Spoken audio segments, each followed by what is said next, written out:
Hello and welcome to the latest episode of the Good Dram Show with me, Chris Goodrum. Now, as you know, I'm quite a fan of the independent sector and the single cask bottlings and such like that they produce. So I thought, well, probably about time I had a look at another batch of single cask bottlings. So I thought, what do I want to taste? Well, summer's just starting. It's really warm, so let's taste peated whiskey then, shall we? I mean, you know, just goes together so well, doesn't it?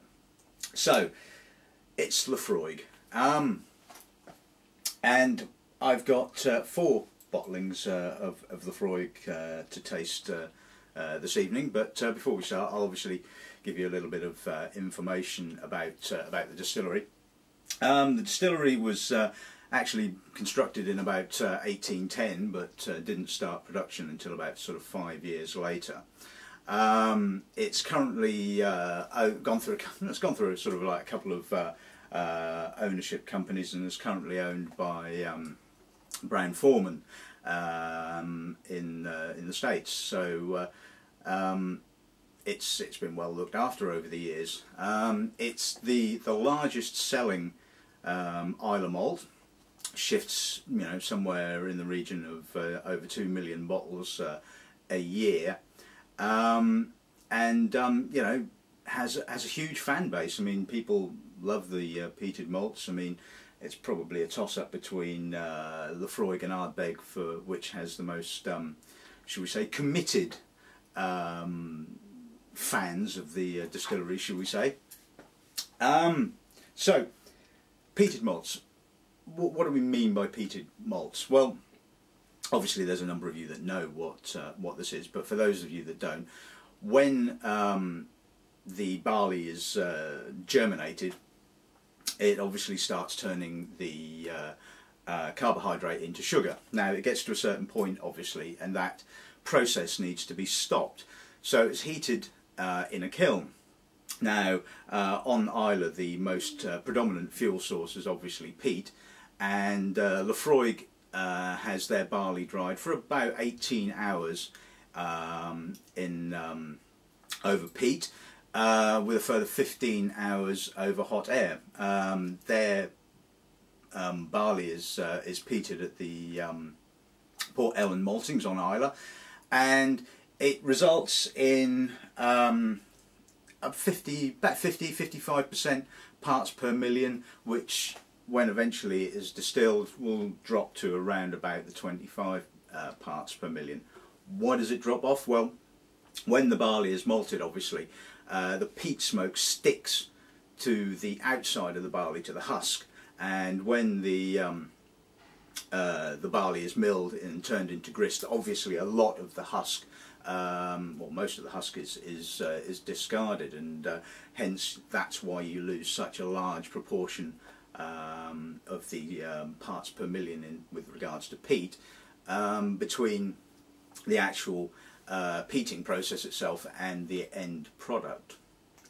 So I think that's enough yap for now, and let's go on and see what I'm going to be tasting this evening.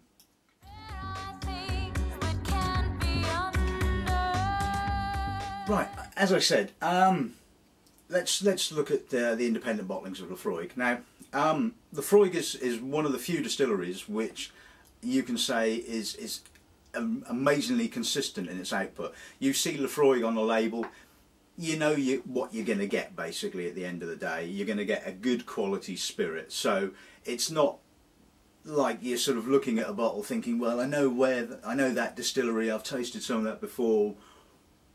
Is it going to be the same? Is it going to be the same sort of quality that I've expected from that distillery in the past? And a lot of the times the answer is you can't be 100% sure. But at least with Laphroaig, it's one of the few that you can hang your hat on with regards to the quality of the output. So what have I got here for tonight? Well, as you can see, four glasses, but only 3 bottles, and that's because one of these, the oldest of the 4 that we're tasting, unfortunately is no longer available.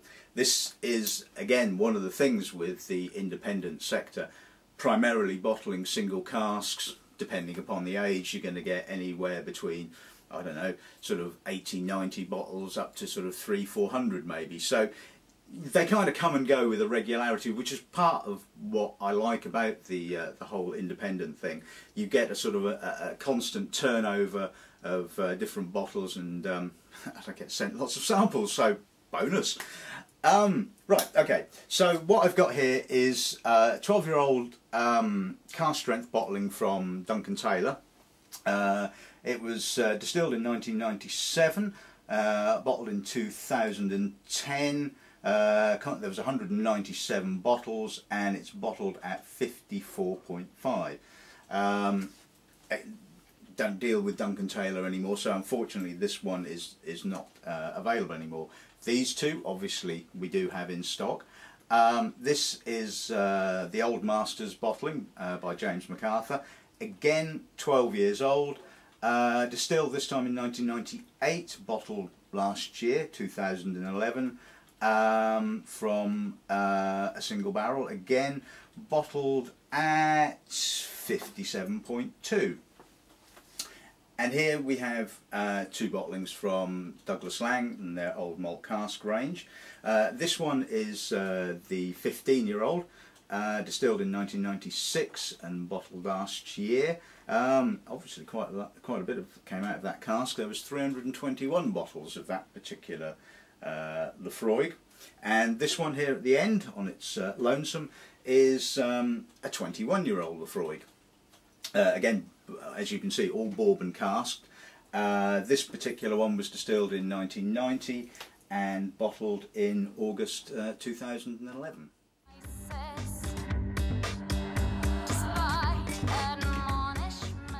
Right, okay, shall we start with the Duncan Taylor bottling? As you can see, like I said, bourbon casked, and let's see what the nose gives us. Quite full, quite rich, fair degree of oak, although it's not sort of intrusive oak, it's more kind of background oak, it's sort of filling in, shall we say. Very herbal, little bit of gristy sweetness to it.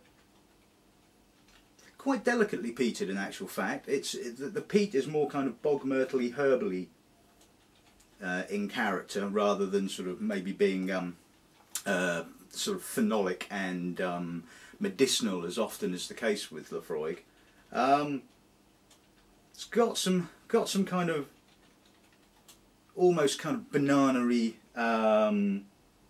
soft fruits. It's a very full Laphroaig, very powerful, but very subtle at the same time. Certainly with regards to the peat content, so quite unusual. Okay, shall we see what the palate's like then?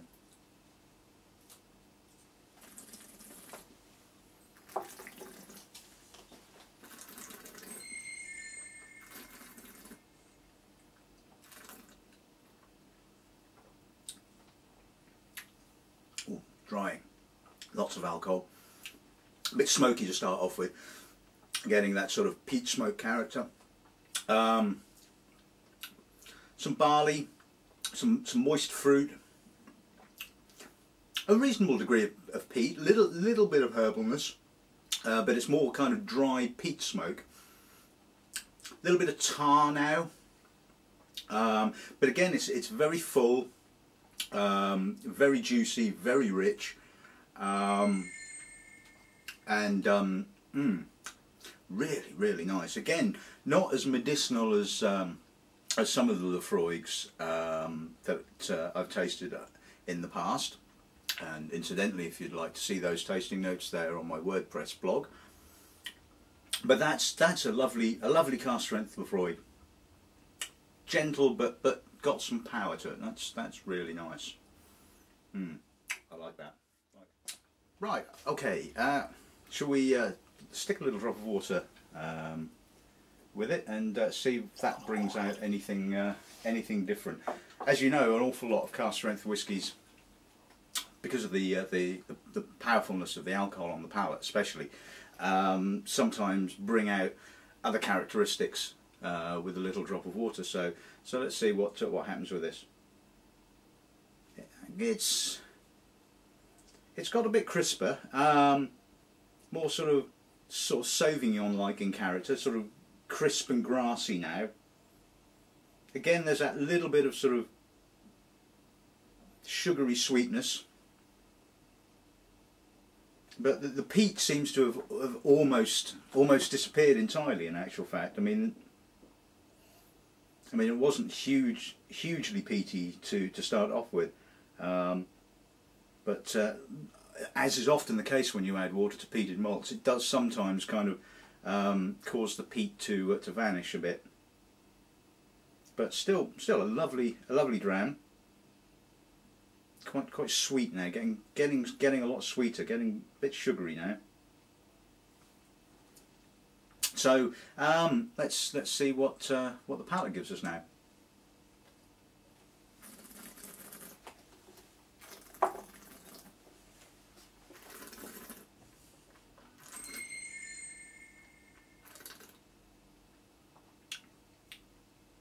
Again, the intensity has obviously dropped off, but now you're getting the lovely purity of the peat smoke and sort of loamy, earthy peat. It kind of, now the alcohol's diminished a bit. All those flavours are now kind of almost released.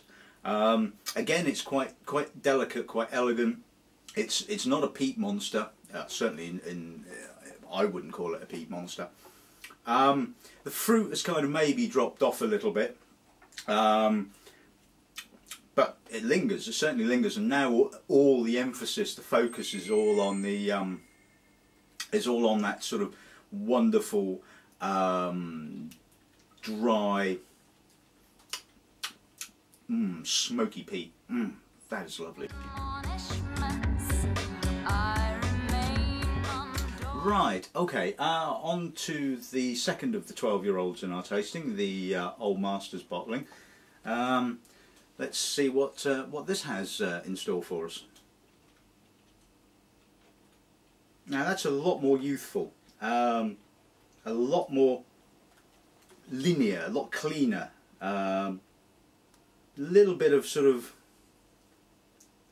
cereal youthfulness, a bit of coal dust maybe, slightly sweet, just kind of like balancing the crispness up. Again, some gentle peat, sort of slightly dusty, the peat character of this particular bottling. But yeah, it's got like I say, it's all nicely balanced. There's a bit of sweetness, there's a bit of crispness. There's incidentally not a huge amount of coastal character, and I think one of the things, there's a big argument about whether, you know, the salt from the where the cask is aged, certainly on the coast, gets into the cask. I mean, you know. Personally, I think it does. Obviously, the cask breathes; it pulls air in. It's going to pull in the salt in the atmosphere. If you got air that's laden and saturated with salt, it's gonna have some effect. In my personal opinion, there are others that disagree.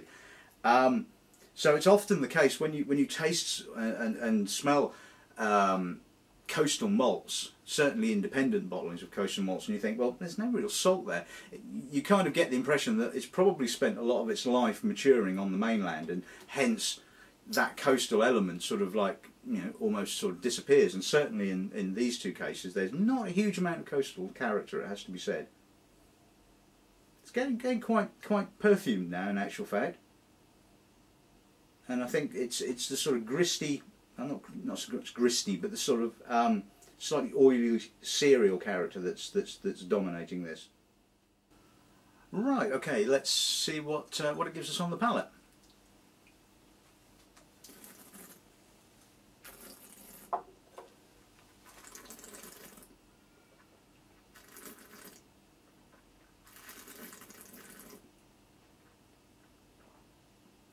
Young, slightly phenolic. Tar, creosote, burnt coffee, bit of burnt wood, subtle, earthy, herbaceous peat. That is really complex. That is a lovely Laphroaig. Very crisp, very clean, but very broad as well. Yes, there's a bit of alcohol there, and there's a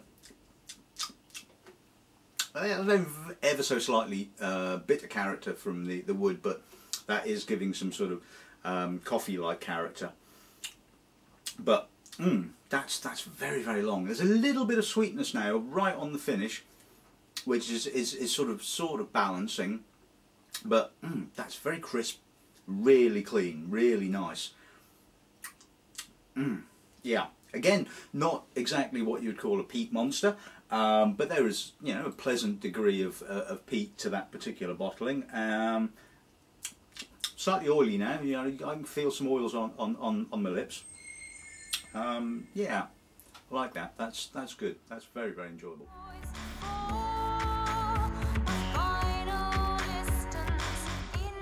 Right, okay, on to the first of the Old Malt Cask bottlings. Not an awful lot left in this one. That's because I only get sent little samples. And I've already tasted this one, so I know it's good. So, let's see what this one gives us then. Again, it's quite a crisp nose. Slightly more phenolic this time. A bit more briny. Very herbal. Lots of kind of bulk myrtle and herbaceous notes. Lovely crispness to it. The peat is more in the herbal category, and really quite phenolic. Again, this is a sort of a textbook old Laphroaig. I have kind of noticed that you tend to get sort of Laphroaig as either sort of like this, a bit like Caolila used to be honest with you, sort of very crisp, very focused, and both of them tend to have got a little bit broader over the years. But this is definitely in the old sort of crisp, focused, slightly linear style. Yeah, I like that. It's got some maturity to it.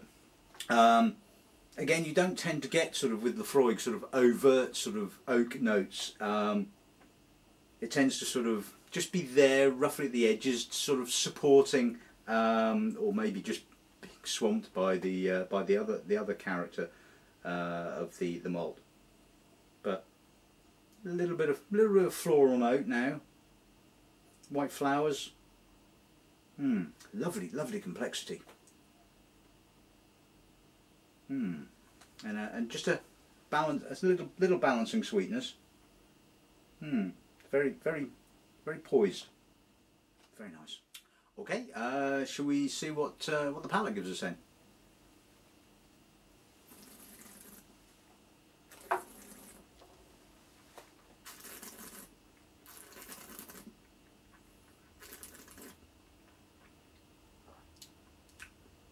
Quite oily. Now you do notice the additional maturity. It's not so sort of cereally and young. It has some slight sawdust character to the oak. Again, very poised. Again, relatively gentle peat. Again, in the herbal kind of style of peat, rather than the sort of dusty, loamy or earthy kind of peat. Slightly medicinal. A little bit of sweetness, a little bit of fruit there. Smidge of smoke, just a little bit right at the end. Dry, bit more coastal on the palate than the other two. Yeah, that's a lovely sort of mature ing sort of. Yeah, I kind of like that. That's good. Like that.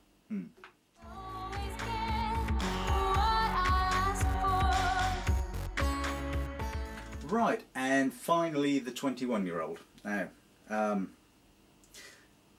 let's see what this gives us on the nose. I would expect a little bit more maturity, even though there's only a teaspoonful left of this one. More pungent, actually. Yeah, it's got maturity to it, but it's a lot more phenolic, a lot more briny, a lot herbal, lots and lots of herbal character. Bog myrtle, maybe a slight sort of minty, slight antiseptic note. Yeah, it's definitely a lot more medicinal. So it's quite interesting. It's very different to the very first one that we tasted, the Duncan Taylor. Again, quite clean, linear, focused. Yeah, certainly getting more oak character now, which is what you would expect from a malt of this age. Yeah, that's wonderfly balanced. The oak is quite noticeable, but it certainly doesn't sort of impinge too much upon the other aromas. A little bit of coffee, a little bit of peat dust. Yeah, that's good. Right, okay, and let's see what the palate gives us then, shall we?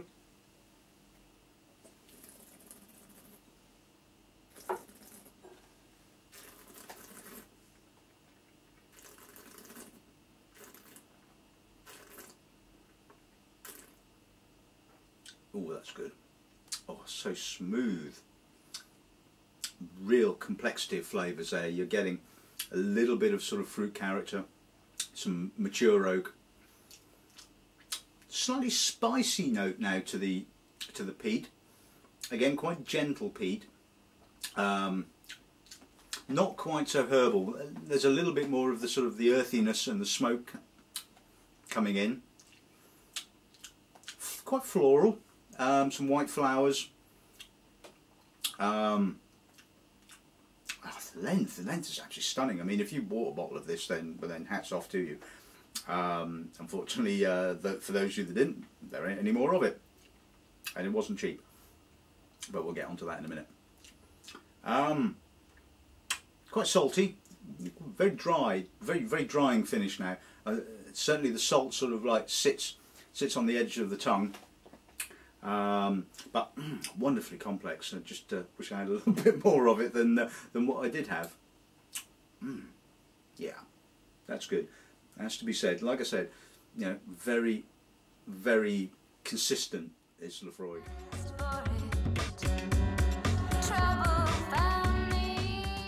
Okay, so let's sum these up then, shall we? Like I was saying, Laphroaig is, you know, a very consistent distillery. The downside is it is not cheap.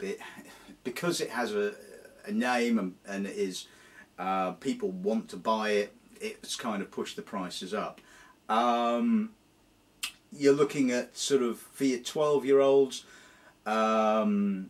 anywhere between sort of your mid-50s to you know, high 60s. And the problem is, the only criticism I guess I have of Laphroaig is that young Laphroaig can be a bit on the simple side, and you know, you're looking at 40 odd quid maybe for a 10-year-old, and at 10 sometimes it's just not complex enough, it's just not giving enough, and you know, it can be a bit on the one-dimensional side. It can be a bit sort of like, oh, all I can taste is peat, which for some of you that's fine, you know, for some of you peat aficionados, that's all you want to taste. But for me, I want a little bit more complexity, I want a little bit more balance, I want some other flavours, I don't just want to taste peat. And that's the only criticism that I can think of to level at Laphroaig, is that younger bottlings can be just a little bit, certainly independent bottlings can be just a little bit too expensive for the complexity content that you're getting. But the Duncan Taylor, a very rich, very fruity, very broad style of Laphroaig. I mean, I've tasted a number that have that sort of lovely richness to it. and it's very appealing. As we said, it's Laphroaig in a slightly different light, maybe a bit more of a modern style of Laphroaig, I guess. The Old Masters is much more crisper, it's leaner, like I was saying, kind of more reminiscent of sort of older style of Laphroaig, and Coal Leader and things like that. Old Malt Cask, you know, two absolutely stunning bottlings, it has to be said. The 15-year-old has got some lovely complexity, it's got some lovely maturity. Again, it's not cheap. We are in the sort of, you know, high 60s, early 70s pounds worth of your hard-earned, should we say. But, you know, it's just a great malt, really very, very nice. And as for the 21, I mean, stunningly good. I mean, that, I can't remember off the top of my head exactly how much that was going for, but you won't get much change out of 100 quid or so for a 21-year-old. And it was superbly good, very, very good. So, what have we learnt from tonight's tasting? Yes, quality-wise, you can look at the tin and say, yeah, Laphroaig, I know what I'm going to get, but you don't, in actual fact. Yes, you do when it comes to quality, but style, as you can see, quite a difference in character between these four particular bottlings. So, really, really interesting. So, all it takes for me to say before I wrap this up completely is that back in 1994, obviously Prince Charlie gave the royal warrant to the Laphroaig distillery, and that was the same year that the Friends of Laphroaig was set up. Aha, here we go, you say. Back to the old Laphroaig tartan. Yes, please go ahead, go to our Facebook site and vote for my tartan if you want to see me wearing a Scottish skirt doing one of these episodes of the Good Dram Show. And finally, music. If you're watching this and you're in a band and you haven't been signed, and you know you want, you'd be interested in hearing your music played during the during one of the episodes of the Good Dram Show, get in touch with me through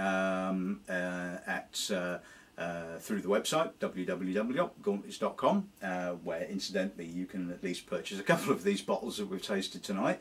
And send me some music, and maybe if I really like it, and hopefully I will. I think you've probably figured out my taste in music by now if you've watched a few episodes of the show. Then I'll have a listen to it, and maybe I'll stick it on one of the shows, and you'll reach a huge audience, because there's hundreds of you that actually watch the watch the Good Dram Show. So you'll be going out to a big audience, and if you're into your whiskies as well, then even better. So anyway, I think I've waffled enough for this evening. So all it's left to do now is grab one's rather empty glass of Laphroaig and say good dramming and good night.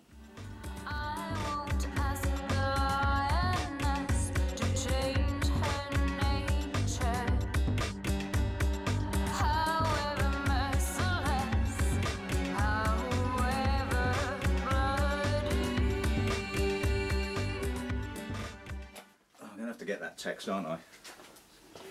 Yeah. Somebody is being very insistent. Oh, it's only my brother sending me no end of jokes.